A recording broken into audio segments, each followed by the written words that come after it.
the rapist brothers behind a string of sexual assaults at Christchurch's Mama Hooch bar, emotionless as they're sentenced to some of the most significant prison terms ever handed down for such offending. Roberto Jaz and Danny Jaz, you appear today for sentence on 69 charges involving 23 victims.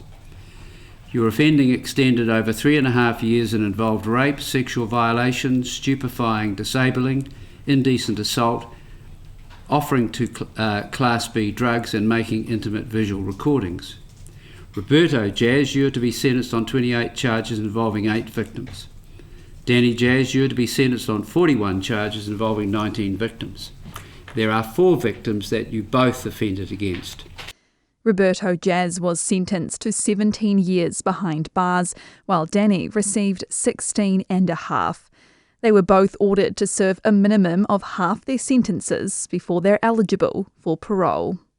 If ever there was a case where a minimum non-parole period was justified for offending of this type, it must be this case. Judges don't readily impose minimum periods of imprisonment. Mr. Matthews says the best approach is to leave it to the parole board because they know what's best, and perhaps they do. But I have a duty to apply the law.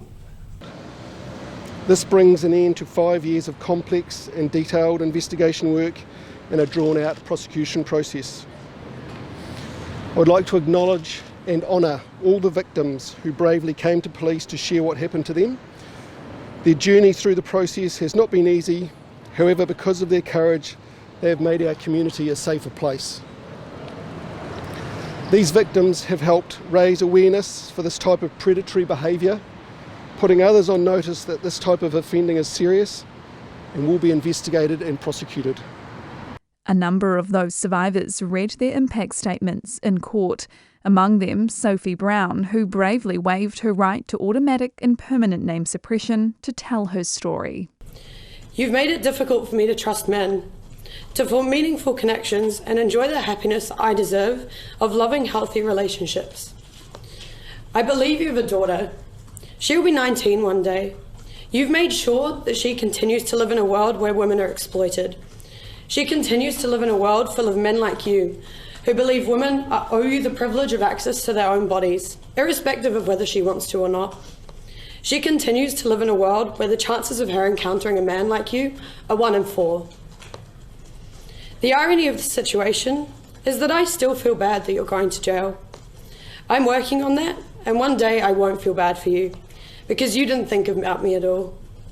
One day I won't feel an ounce of shame or responsibility for what you did to me.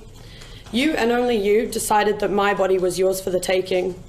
Today's sentencing is just another chapter for the victims to work their way through a process, and that's what this has been for them. It's never going to go away for them, but hopefully this is part of the healing process for them.